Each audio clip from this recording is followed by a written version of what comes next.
You. What up? All right. We got another one from MrBallen. Okay. What we got? This is the most fucked up circus act caught on camera. Okay. Trigger warning: animal harm. What the heck? Okay. So yeah, man. I would say like circuses are a lot like like roller coasters. You know what I'm saying? That type of thing just doesn't age well. You know. Now, Yeah. I will tell you that I think I've been to a circus. Universal Circus. I've been there. Okay. What's the Universal Circus? Okay. I can't remember if I was there with you, but I definitely. We been to some circuses. Yeah, definitely been to circus. And I think I've been to a circus before. Soul Hospital. No, that's nothing. That's yeah. But yeah, roller coaster, right? Too. So you know what I mean. Two things that I don't think age well, but I think I've been to a circus before I've been to a roller coaster, man. Like and circuses, they are scary.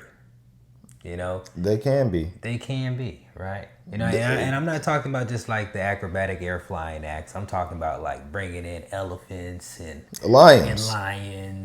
Lions. It's like I think I've seen more videos of like lions and shit escaping and elephants harming people at a circus than otherwise a zoo. Elephants, yeah. You know what I'm saying? Stomping on people. Right. Lions attacking the handlers. You know what I mean? And then, like back in the day, they had like really hairy people like in the circus, you know what I'm saying? I think they had like, I think I saw a story one time. Yeah, they had like people that were extremely hairy and they were like circus acts. You know what I'm saying? Just being hairy? I think so. And then they had the hairy woman or the bearded woman. And then two African American dudes that were like albino. And so they just look weird and put them in the circus.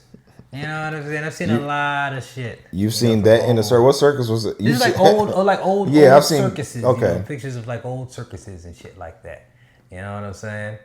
So that's there's like a show that like this I think that's like a weird like the hairy woman or the hairy like I don't think that's a circus. That's a carnival. That's a carnival.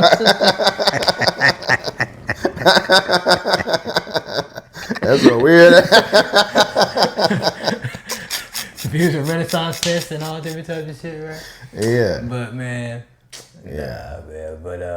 but seriously, all right, man. Well, let's see. Let's get to MrBallen and these circus acts. Yeah. There are a handful of images that periodically make the rounds on the internet because they're so shocking and horrible looking that most people assume they are fake, but they're not. Today, I'm going to tell you a wild story that is the background to one of those photos. And then at the end, I will show you this totally bizarre and shocking photo. But before we get into that story, if you're a fan of the strange, dark, and mysterious delivered in story format, then you've come to the right place because that's all we do, and we upload once a week. So if that's of interest to you, please wire the like button's bedroom lights to turn on every time the like button gets in bed. Also, please subscribe to our channel and turn on all notifications so you don't miss any of our weekly uploads. Okay, let's get into today's story. What animal does this involve? Lion? On September 12th, 1916, residents of the little mining town called Kingsport, Tennessee, left their homes and packed the main street. Because on this day, a traveling circus called Sparks World Famous Shows was coming to town. The performers in this traveling circus were going to put on a big parade and then end it with a traditional circus act. This was going to be the most kind of exciting clown is and that? biggest event that had ever happened in Kingsport. Kingsport was not an affluent place. Most people lived in tents instead of homes, and many of the roads were mud. And so they were really desperate for something fun and exciting to happen. By around noon, all the residents who were lining the main street began hearing the sound of music off in the distance. And then from around the corner came clowns who were banging cymbals and blowing on kazoos. And then there were acrobats and dogs painted different colors. And there were men juggling and walking on stilts and walking upside down. There were horses and lions and trained sea lions. I mean, this parade was a Sea total lions? spectacle, and the residents water? of Kingsport loved it. They were screaming and cheering with excitement. like But being the Texas most Sea exciting World. part Okay. of this parade were the elephants. There were 5 of them, and they were at the front of the parade, and they each had their Elephants. trunks wrapped around the other elephant's tail. So they were walking in a line. And the elephant at the very front of these 5 elephants was very clearly the star of the show. Her name was Mary, and the owner of the circus, whose name was Charlie Sparks, advertised Mary as being the largest living land animal on Earth. She weighed more than 5 tons, which is 10,000 pounds, and Charlie had had her since she was a baby, and he had taught her many tricks. She could stand on her head, she could play 25 songs on a trumpet, and she could throw a baseball. What? Charlie loved Mary like She she could was play the his trumpet. child, and Charlie knew that Mary was really his ticket to real success. 25 songs. At this time in Sounds like America, he there were really lots of other traveling circuses that Charlie had to compete with, and generally speaking, Charlie's circus was on the smaller side. And so this was frustrating for Charlie because he was always trying to find new ways to grow his circus and make it more fun and enjoyable, but a lot of his efforts didn't really work out. However, he at least had Mary, who always seemed to draw a crowd. And when Mary walked down Main Street of Kingsport, everybody was totally amazed by her, and they were totally jealous of the man on her back who got to ride her. It was her Jealous? handler. His name was Red Edridge. When the parade finally Why came to an jealous? end, and Charlie was getting ready to shift the entire performance from parade to traditional circus act, Red, Mary's handler, took Mary and led her over to a nearby pond to let her get a drink of water. Red, who was 38 years old, was new to elephant handling. In fact, Charlie had hired him just a day earlier when Charlie's show had passed through Virginia, where Red was working as a janitor. Animal handlers in Charlie's show were all trained to treat the animals gently, especially Mary. But Red was a grouchy person who was a very skinny guy with bright red hair, and he had been teased for much of his life, which had kind of made him a mean person. And so as he and Mary are walking over to this pond, Mary saw a watermelon on the ground and stopped to eat it. And as she was doing this, Red noticed there was a group of people kind of forming up around them, just kind of amazed by Mary. And they were noticing that Red was trying to get Mary to go to the pond to get her drink of water, and she wasn't listening. She was focused on the watermelon. And so Red very likely started to feel insecure, that they would think he wasn't in control of the animal.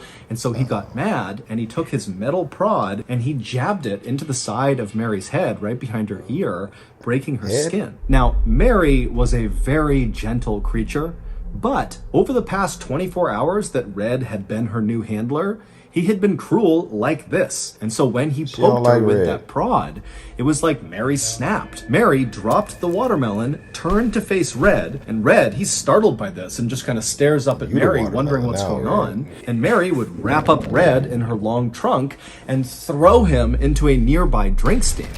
At this Damn. point, the crowd of children and other people from Kingsport who were watching Mary started to scream and run away. And Mary, she was not done with Red, who was now groaning and rolling over onto his back. Mary walked over to Red, and then she got up on her hind legs and came crashing down directly, all 10,000 pounds of her, onto Red's skull, killing him instantly. Charlie heard all this commotion over near the pond, and he ran over and he found Mary looking totally terrified. And so he began to comfort her, and then he noticed on the ground next to her was Red's mangled body. And around this time, the townspeople who had run in fear had now come back, and they saw what Mary had done. Came back. And instead of being scared of Mary, all these townspeople got angry and began screaming at Mary the elephant, "Murderer! Murderer!" She don't understand you. This was, of course, a worst-case scenario for Charlie, just from a business perspective, because Yeah. Mary was the star of his show, and she had just very publicly killed her handler. In the hours after Red's death, news of murderous Mary began spreading around town and to other towns nearby, and before long there was a mob of people trying to kill Mary who had to be held back, and then also the sheriff of Kingsport at some point came up to Mary and fired his gun at her, but Mary was so big and her skin was so tough, the bullets did not penetrate. Also, within hours of Red being killed, the town that Charlie and his circus were supposed to go to next sent word that they were not allowed to come if Mary was going to be with them. Charlie knew that at this point, even though Mary had been the star of his show, that if he didn't get rid of her, he would be out of business. He'd be financially ruined. However, he loved Mary. She was his oldest and most loyal partner, and he couldn't imagine giving her up. But Charlie was also very ambitious, and he had a whole crew of people in his circus that depended on doing these shows to make a living. And so, on the night of Red's death, Charlie would lay awake all night just thinking about what he was going to do. And by early the next morning, Charlie had come up with a plan. Charlie ordered his entire circus to pack up and get back on the train. They were going to head to the next town called Irwin. And Charlie said, once they got there, they would put on a show that no one in the world had ever seen before.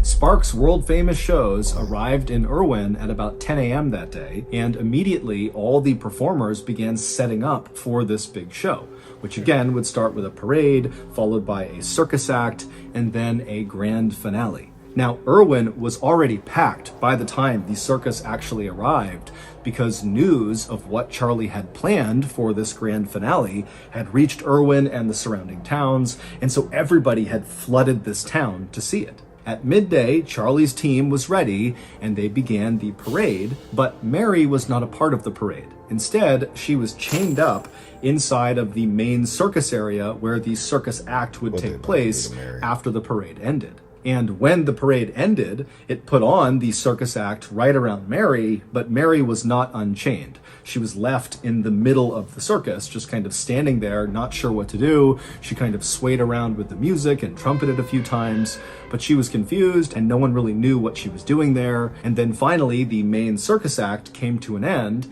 and most of the performers went back into their tents. And at this point, all of the crowd who had been watching this circus began making their way over to the railroad yard. At the same time, Charlie and several of the animal handlers came out and grabbed the 4 other elephants who were not chained up, and they went over to Mary and they unchained her, and then they formed all the elephants up in a line, with each of the trunks connected to the tail of the next elephant. And they marched all 5 elephants over to the railroad yard, where now there was a massive crowd that also included the press, who had shown up with their cameras ready to capture the grand finale. Charlie led Mary and the other 4 elephants onto the railroad tracks, which were up on this embankment, and once they got up there, Charlie halted the other 4 elephants and sent them away with their handlers, and left Mary all alone on the railroad tracks. And at this point, as Charlie is consoling her, one of the circus performers came over and chained Mary's back legs to the railroad tracks. Now, Mary was extremely well trained, and Charlie is right there comforting her. And so even though she was nervous as she was getting chained up, she didn't try to fight it. And as this was happening, a railroad worker climbed into a machine called a derrick, which is basically a big crane that's able to lift heavy things like lumber off of the railroad cars. And so this worker hops in the derrick, which is on tracks, and he brought it over right behind Mary. And so once the derrick was in place, and once Mary was securely fastened to the tracks, another worker climbed up onto the crane of the derrick, so the actual arm that was jutting out over Mary. This worker climbed up on top of it, and he grabbed the chain that was dangling off of it, and he jumped onto Mary's back, carrying this chain, and he looped it around Mary's neck and secured it, and then jumped off of Mary. At this point, Charlie, who was still holding on to Mary's trunk and comforting her, gave her one last embrace, and then turned away from her and walked down the embankment toward the huge crowd, who had now gone totally silent, sensing the grand finale was about to start. Once Charlie reached the crowd, he turned around to face Mary. He signaled the railroad worker in the derrick, who then pulled a lever inside of the derrick. At this point, the only sound that could be heard across the whole railroad yard was the sound of this chain that had just been activated slowly being retracted by the derrick. And so as it was pulling Mary up off the ground by her neck. And so as it tightened around Mary's neck, and she realized she couldn't go anywhere because she's anchored to the tracks by her back legs, she began to panic, and she kept looking over at Charlie and trumpeting, trying to get someone to help her, but no help came. And eventually the derrick tightened so much that it lifted Mary's front legs off the ground, and her back legs were still on the ground. And so with one last look over at Charlie, she let out a trumpeting call, and then her back legs left the ground and she went silent. And she was hung there until she died. Mary's public execution was Charlie's big grand finale to this show.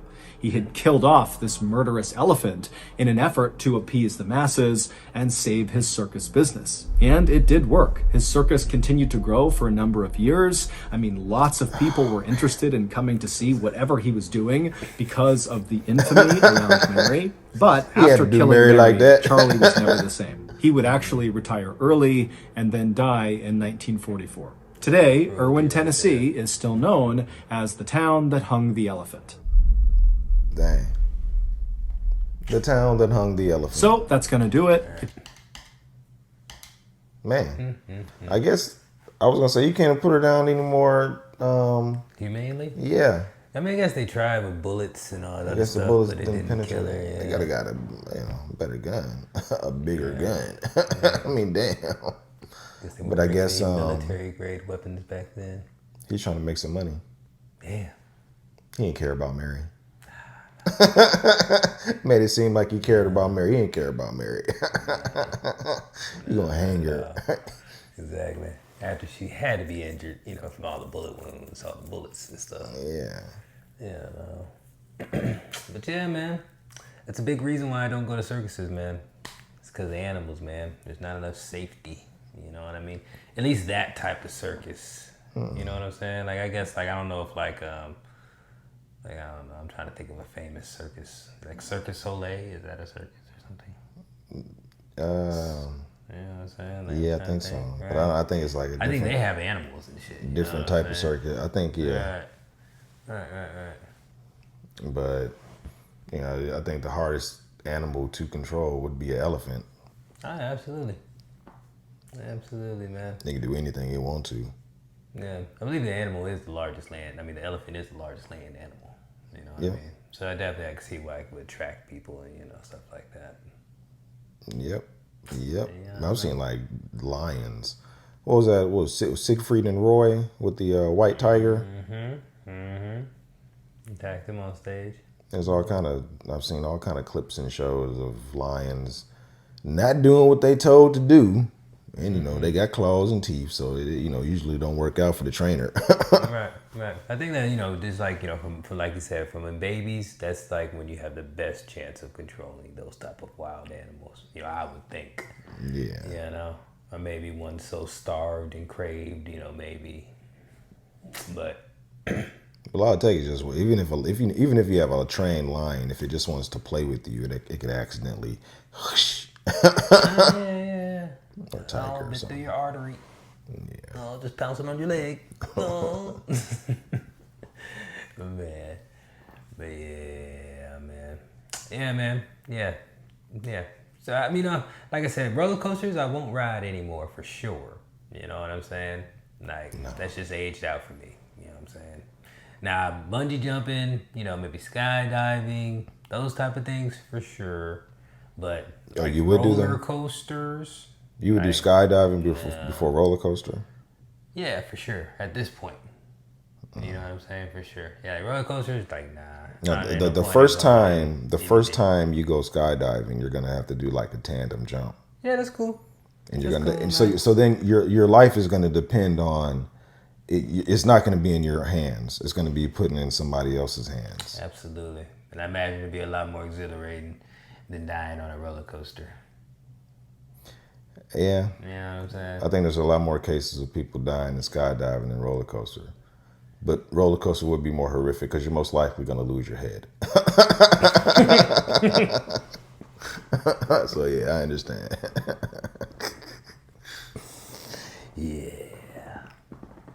Ballen.